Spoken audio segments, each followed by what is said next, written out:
sekarang kita break dulu ya. Kalau terus saja dulu. Terus dulu ya. Yel biar semangat. Selesai bagi satu ya. Tancap. Evaluasinya belum buat. Iya. Evaluasi belum buat.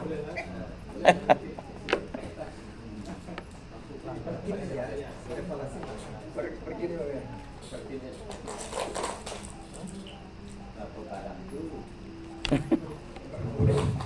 Enggak masuk. Sinyalnya enggak masuk, Pak. Nggak bisa ditancap. Itulah, enggak ditancap gas. Sembarangan tancap udah masuk. Oh. Biasa enggak koneknya. Salah masuknya tuh. Enggak. Sinyalnya enggak konek.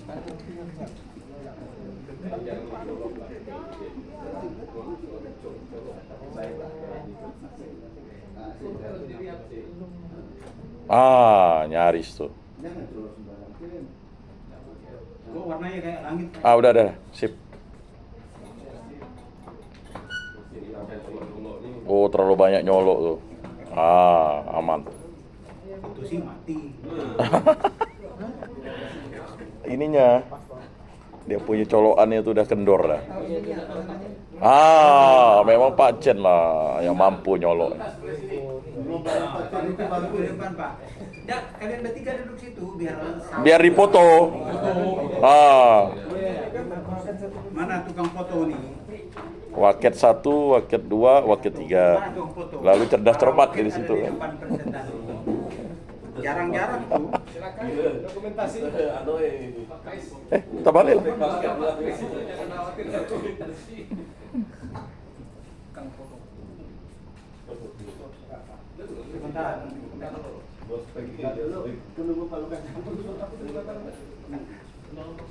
Oh, dia lagi bawa kopinya. Waket 132 jadinya. Enggak apa-apa, nomor urut atau itu. Oh.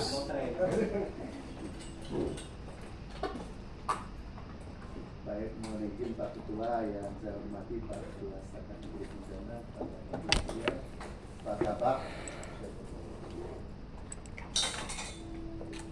Kepala P2M, Kepala P3M, Senat, para Romo,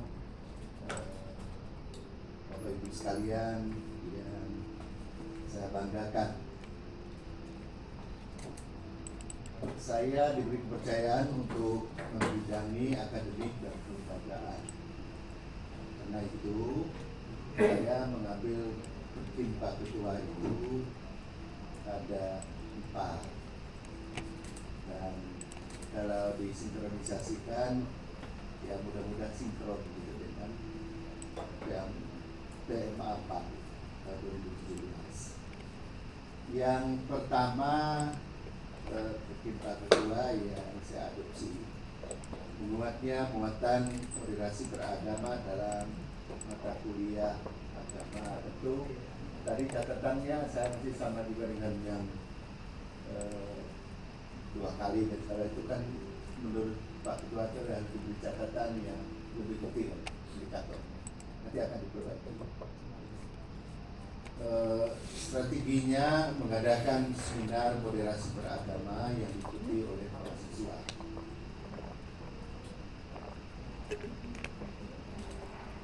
Tentu ini dilaksanakan mahasiswa juga mengundang masyarakat umum begitu. Lalu untuk dosen nanti kaitan dengan target itu nanti akan saya buat detail, karena itu berapa kali workshop kan nanti harus detail. Pak Ketua. Tentu ini untuk para dosen mengadakan moderasi beragama. Kemudian yang kedua, meningkatkan kualitas penerapan kurikulum dan metode pembelajaran IKT. Ini juga kaitan dengan target nanti akan diperbaiki. Dosen mengajar dengan memanfaatkan masyarakat, adlink dan media pembelajaran lainnya dalam pembelajaran tatap muka. Kemudian ini juga mengharapkan para dosen untuk berinovasi di situ. Lalu yang ketiga, menguatnya kapasitas dan akselerasi akreditasi berdasarkan hasil pemetaan. Ini dosen mengajar dengan menyelenggarakan kurikulum merdeka, belajar kampus merdeka di Setakat Negeri Pontianak. Lebih detailnya belum bisa karena itu nanti di yang semester 1 dan semester 7 kita mencoba itu. Kemudian kita mencoba melihat apakah sarana pelaksanaan kurikulum merdeka itu bisa kita wujudkan. Nanti kita lebih intens bicara soal itu. Yang berikutnya, meningkatnya kualitas lulusan perguruan tinggi dalam hal ini Setakat Negeri Pontianak. Itu berkaitan yang 80% itu nanti akan saya perbaiki. Di sini percepatan masa penulisan tugas akhir, lebih diprioritaskan pendampingan dosen terhadap tugas akhir bagi mahasiswa selama 2 semester. Lalu target kalau melihat situ rata-rata kan kita 5 tahun. Memotivasi mahasiswa untuk selesai tepat waktu. Sosialisasi dari Wakil 1 dan Kaprodi pada mahasiswa semester 1 dan 7. Dan itu sebenarnya sudah tercapai. Ada mahasiswa kita yang 3 tahun 8 bulan, ada 3 tahun 10 bulan. Sip. Itu yang berpihak kedua. Kalau melihat di situ, kata Pak Mong itu saya mengambil 1, meningkatnya yang berikutnya 5, penyusunan kalender akademik setiap semester itu targetnya 2 semester itu nanti lebih rinci lagi indikatornya. Ya tentu di sini sesuai dengan kebutuhan itu.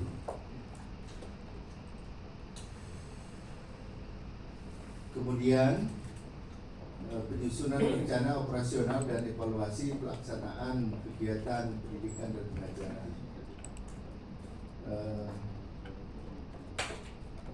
Yang saya buat 1 kali itu sebenarnya maksudnya mau ya, kalau tidak kan yang sudah saya lakukan monitor setiap hari itu. Kadang-kadang saya kelas lihat itu apakah mengecek para dosen itu hadir atau tidak. Tapi intinya mengadakan rapat monitoring dan evaluasi perkuliahan bersama para dosen dan bagian akademik, dalam hal ini Kasubag Akademik. Kemudian yang ke-7, koordinasi dengan ketua, dengan magisterium gereja, Dirjen Dinas Katolik dan para pengguna lulusan terkait kebijakan akademik.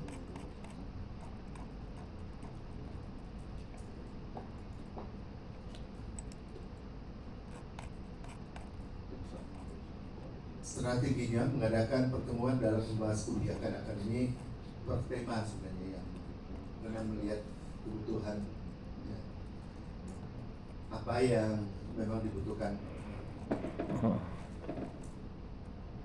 lulusan alumni kita.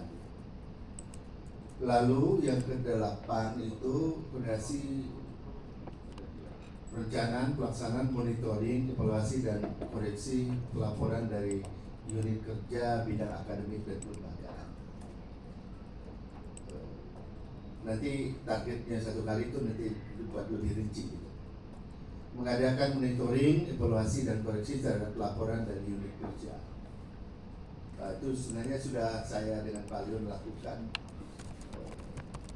hampir setiap minggu kita. Kalau di kantor ada kopi morning, itu kopi pahit lah begitu. Terlaksananya koordinasi untuk ini. Lalu ada tambahan dari Pak Kabak kemarin, tapi belum saya sudah catat itu. Soal penyelenggaraan Tridharma Perguruan Tinggi itu sudah saya catat. Lalu yang belum saya masukkan tapi saya sudah coret-coret itu ada 3 kaitannya yang dikatakan oleh Pak Ketua kemarin, yaitu tentang yang sedang berlangsung kaitannya pembukaan pegawai baru. Kemudian yang kedua kaitannya dengan akreditasi kita. Jadi itu tambahannya ada 3, 1 dari Pak Kabak, 2 dari yang arahan dari Pak Ketua. Saya kira begitu tentang bagian yang saya coba buat itu masih banyak yang kekurangan. Silakan berikan masukan tadi. Saya buka. Mungkin tadi terkait peningkatan kualitas lulusan ada di atas tadi. Ada. Mungkin salah satu indikator yang harus dimasukkan itu misalnya tadi selain percepatan masa itu nanti kan di indikatornya misalnya targetnya rata-rata waktu studi lulusan 4 tahun misalnya itu di indikatornya. Tapi yang lain juga yang perlu mungkin tentang publikasi lulusan kita. Selama ini kan belum menjadi target itu, padahal itu penting ya, terutama tuh yang S2. Jadi misalnya jumlah lulusan S2 yang memiliki publikasi di jurnal ilmiah misalnya, kita mau tahun ini berapa persen misalnya? Yang S1 kita mau berapa persen? Ya, jangan mau juga S1 juga kita dorong mahasiswa kita supaya bisa publis gitu. Mungkin itu penting menurut saya untuk peningkatan kualitas lulusan itu. Kemudian indikator lain apa ya menunjukkan kualitas itu?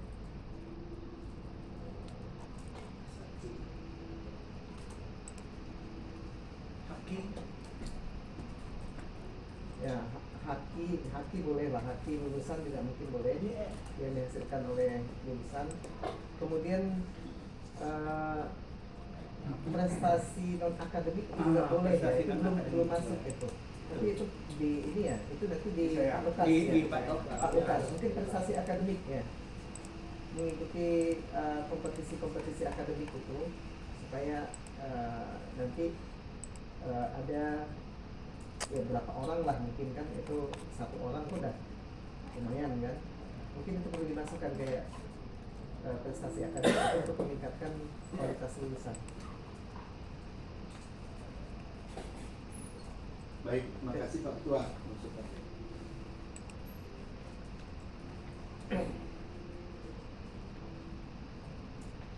Pak Kabak, masih ada? Mungkin tambahan dikit Pak. Ya. Tadi mau izin mengingatkan kembali untuk pemetaan kurikulum itu, sekali lagi yang S2 ini tadi kan memang Pak Tani sudah mengatakan belum spesifik, tapi memang ingin menegaskan kembali yang S2 kita belum kurikulum merdeka, kita masih KKNI. Jadi sistem kita belum ada untuk kurikulum merdeka. Jadi takutnya kalau itu ibaratnya kami yang dari prodi harus turunan dari vokal 1, kami udah kekunci yang di S2 di situ, tidak akan terlaksana. Terima kasih. Terima kasih Pak Angga. Mungkin satu lagi mumpung saya ingat, salah satu hasil evaluasi kita itu kan yang rendah lulusan kita itu kan kemampuan bahasa Inggris. Mungkin itu perlu juga dijadikan kinerja, misalnya rata-rata TOEFL-nya kita mau tetapkan berapa atau gitu. Untuk bahasa Inggris karena memang lemah dan itu perlu diperkuat.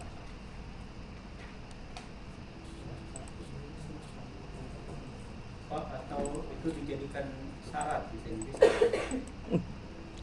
Kalau di S2 kan memang sudah dijadikan syarat ya untuk ujian tesis. Itu strateginya. Tapi apa namanya di indikatornya silakan nanti dipikirkan kita maunya target kita rata-rata TOEFL mereka berapa gitu ketika lulus ya.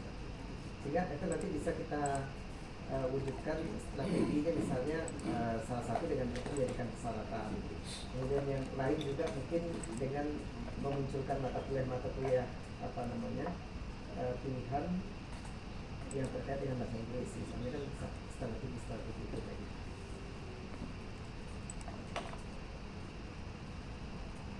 Masih, ya. Ini akan dilakukan perbaikan khususnya target yang sesuai dengan data.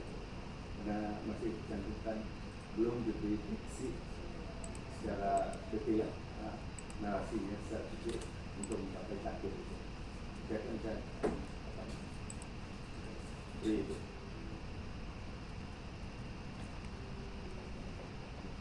Masih? Oke, kalau tidak bergeser ke kualitas. Terima kasih untuk kita.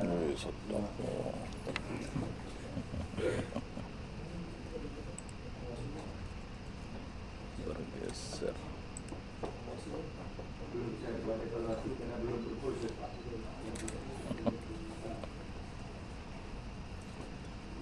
Mantap. Oh, Baik, terima kasih. memang dah kosong. Saya agak cepat, tapi Cuci. karena saya sudah tertulis ini. Dari Perkim Pak Ketua itu ada dua poin yang saya masukkan. Lalu dari PMA 4 itu dari tugas bidang mahasiswa dan kerjasama itu saya turunkan 1 poin. Jadi ada 3 poin yang saya coba pikirkan untuk menjadi target Perkim untuk Pak Ketua 3. Yang pertama itu Perkim 1 itu menguatnya muatan moderasi bersama dalam mata kuliah agama. Lalu pertama-tama sesungguhnya peran ajar targetnya itu banyak semangat ajar dengan perspektif moderasi beragama.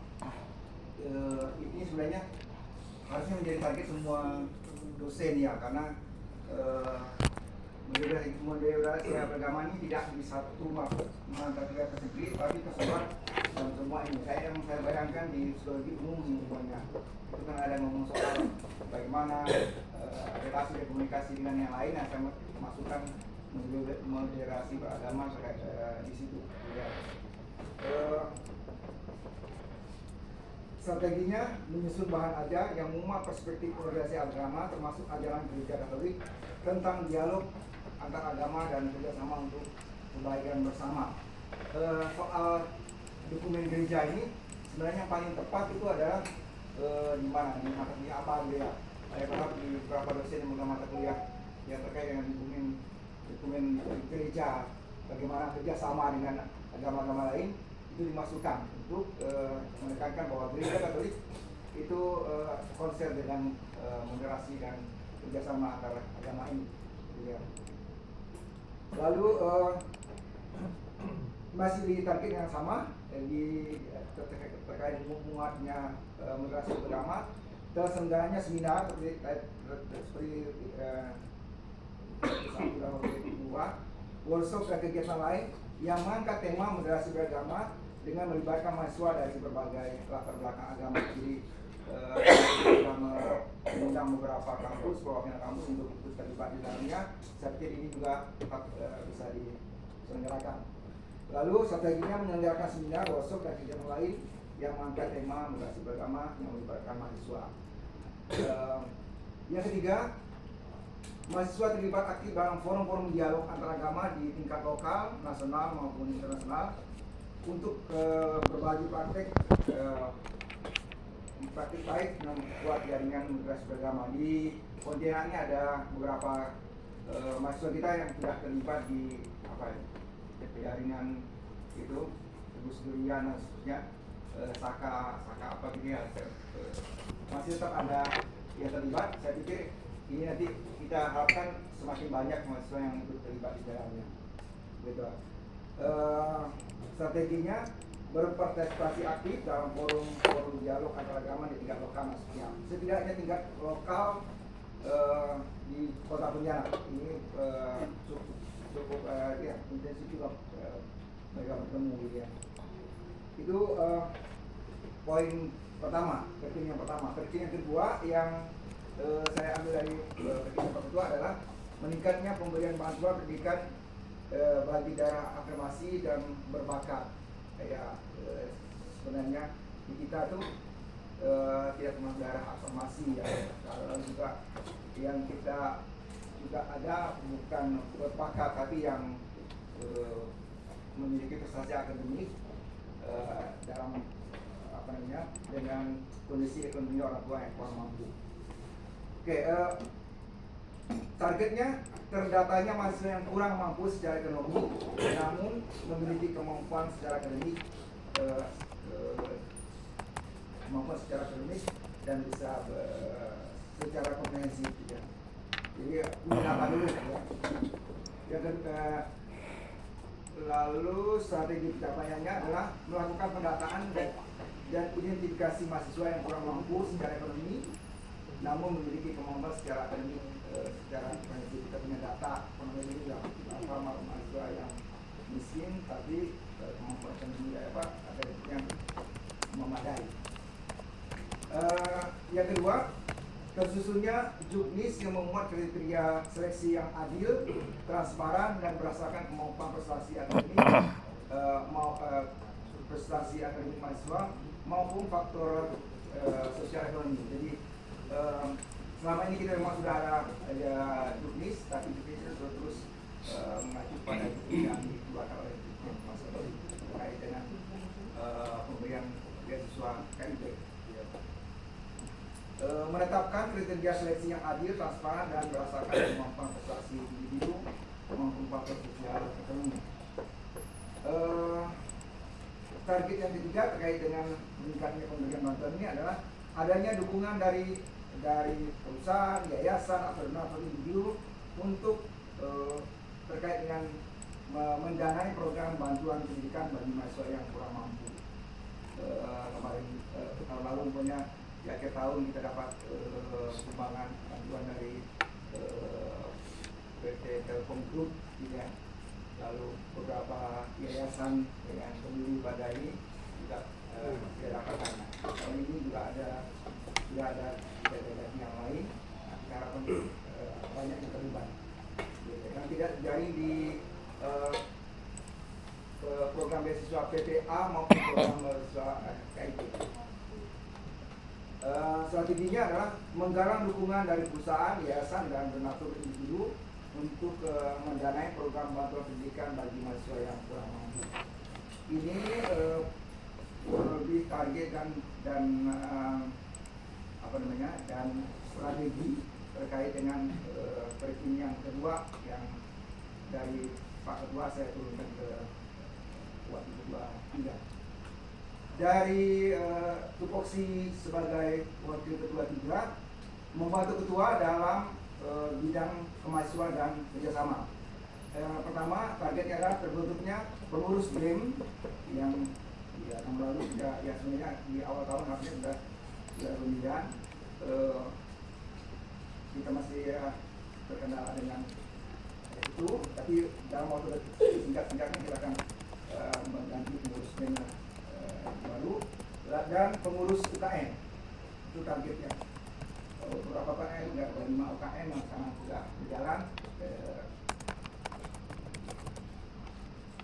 Strateginya mengembangkan program pengembangan minat, bakat dan kepemimpinan mahasiswa melalui BEM dan UKM. Strategi yang kedua terkait dengan terbentuknya tadi, memperkuat organisasi kemahasiswaan dengan mendorong pembentukan organisasi kemahasiswaan yang selaras dengan identitas Katolik, memfasilitasi kegiatan kerjasama antar organisasi kemahasiswaan dalam kegiatan pelayanan masyarakat dan dialog antar agama. Selama ini sih sebenarnya di Kota Pontianak dan sekitarnya itu ada forum pertemuan antar tim gitu ya. Hanya tahun-tahun terakhir ini karena ada terkait dengan politik, lalu pertemuan-pertemuan pun dikaitkan dengan isu-isu itu juga. Lalu belum setakat tahun-tahun terakhir ini karena politik itu tadi mereka tidak terlalu proaktif situ, kayak juga agak larang karena diundang kalau bunyinya bagus juga, tapi nanti ujungnya mereka mau mengadakan aksi demo lah, macam-macam lah, pernyataan sikap yang cenderung mendukung salah satu calon ya gitu lah. Sehingga memang di 1 tahun terakhir dalam hal ini saya kurang dukung mereka kalau ada pertemuan yang sifatnya itu tadi bunyinya bagus undangannya dari yang itu. Tapi ke depan tetap kalau yang terkait dengan politik akan kita tetap dorong. Berikutnya, target yang kedua adalah partisipasi mahasiswa dalam kegiatan ilmiah dan kompetisi bidang akademik maupun non akademik. Tadi sebenarnya di bagian Pak kami yang akademiknya itu sudah muncul, tapi di sini saya coba angkul. Meningkatkan partisipasi mahasiswa dalam kegiatan ilmiah dan kompetisi bidang akademik dan non akademik. Ya selama ini mereka selalu ikuti yang non akademik itu adalah umpamanya di kegiatan petani lain ayah, ada ikut ke Nusantara, maksudnya tidak berpartisipasi itu. Lalu di tingkat nasional tahun kemarin itu tidak ada RKTI dalam karya ilmiah, sehingga maka tahun sebelumnya ada. Ya. Tapi di program yang mereka penjukin rencananya tahun ini akan diadakan, yang kita harap betul mempersiapkan mahasiswa kita untuk kompetisi itu. Nah ini yang dapat saya tuangkan dalam pikirkan dalam begini. Memang di targetnya belum real ya, artinya itu kalinya berapa kalinya kuantitas maupun kualitasnya belum tercermin di situ. Saya minta masukan juga dari Pak Ketua.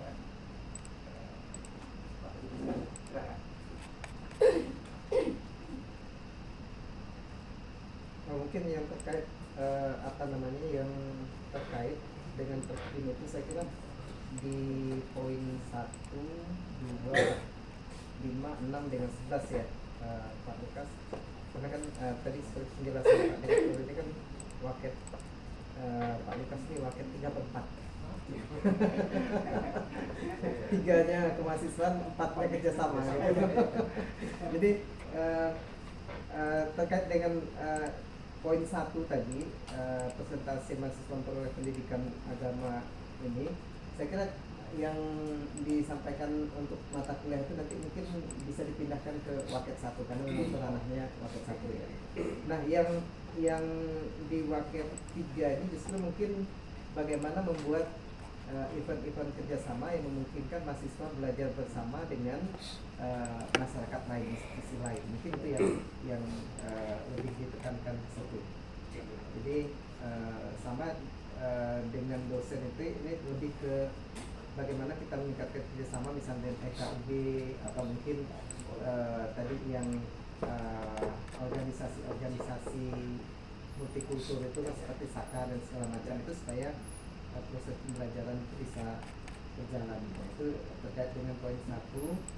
Kemudian terkait dengan poin 2 itu meningkatnya kualitas penerapan kurikulum dan metode pembelajaran ini, walaupun di sini kalau terkait dengan daring itu mungkin tidak terlalu relevan, tetapi untuk meningkatkan itu mungkin bisa ditunjukkan kerjasama dengan sekolah-sekolah untuk mereka praktek mengajar misalnya, itu kan bagian dari kita mengefektifkan itu. Jadi mungkin itu bisa dimasukkan bersama dengan ya sekolah, misalnya kerjasama dengan paroki, ya, itu bisa masukkan ya, karena tadi di bagian 4 itu tadi. Kemudian di 5 yang meningkatnya pemberian bantuan pendidik, ini saya kira cukup jelas ya, itu ada beasiswa PUT yang sudah ada, kemudian PPA, mungkin ini nanti di kinerjanya tinggal dibuat aja lebih detail, misalnya pemberian itu targetnya berapa orang gitu kan. Nah kemudian tadi tambahan untuk pelibatan pihak lain seperti Telkom, kemudian itu bisa ditambahkan, itu udah ada tadi kan. Kemudian terkait dengan poin 6, menguatnya kapasitas akselerasi akreditasi berdasarkan ini, akreditasi ini kan salah satu yang penting di akreditasi itu kan juga kerjasama. Nah, bagaimana meningkatkan kerjasama dengan berbagai lembaga itu untuk meningkatkan akreditasi kita. Dan ini dalam kaitan kurikulum Merdeka Belajar ini menjadi sangat penting sih, kerjasama dengan kampus-kampus lain misalnya. Jadi poin penting di situ. Kemudian 11 itu meningkatnya kualitas lulusan PTK ya. Ini tadi saya kira sudah seperti dijelaskan tadi terkait dengan keikutsertaan mahasiswa kita dalam lomba-lomba yang sifatnya non akademik tadi ya. Jadi mungkin kalau yang akademiknya tadi, lomba akademik itu masuk di waket 1, tapi yang non akademik ini nanti masuk di waket 3 ya. Termasuk kualitas lulusan itu mungkin bisa tadi melalui kerjasama tadi ada overlapping juga dengan yang di atas itu, yang kerjasama dengan berbagai lembaga untuk praktek, itu bisa dimasukkan ke situ. Saya kira itu aja catatan saya. Baik, terima kasih. Yang lain, sebenarnya yang terkait dengan lulusan kualitas lulusan tadi itu, ini nanti P2M saya diskusi dari yang menyampaikan itu ada banyak sebenarnya yang terkait dengan ini, termasuk juga salah satunya adalah kan kita sama juga gitu kan, karena pengguna dan alumni gitu. Kalau P2M itu dia nanti lebih banyak ke regulasi ya. Nah, kalau di waket 3 ini lebih ke memang kerjasamanya. P2M itu lebih banyak ke regulasi. Baik, itu terima kasih Bapak. Saya evaluasi belum buat yang dari kemarin. Baik, berikan aplaus dulu untuk kedua ya. Good job. Ya, berikutnya kita Makan makan siang. siang ya. Mungkin makan siang dulu, nanti Prof William jam 2 katanya. Jam 2 ya. Kita masuk setengah 2 itu lanjut ke Baik, Bapak Ibu, kalau begitu sebelum makan siang mohon pas seperas. Baik, dalam nama Bapa dan Putra dan Roh Kudus. Amin. Allah yang Maha Kuasa, kembali kami mengucap syukur untuk berkat-berkat-Mu dari pagi hingga siang hari ini. Kini kami akan santap siang bersama. Berkatilah hidangan yang telah disiapkan, berkatilah kami agar kami yang mengucapkan syukur dalam kasih persaudaraan. Engkau kami puji kini dan selamanya. Amin. Dalam nama Dalam nama Bapa dan Putra dan Roh Kudus. Amin.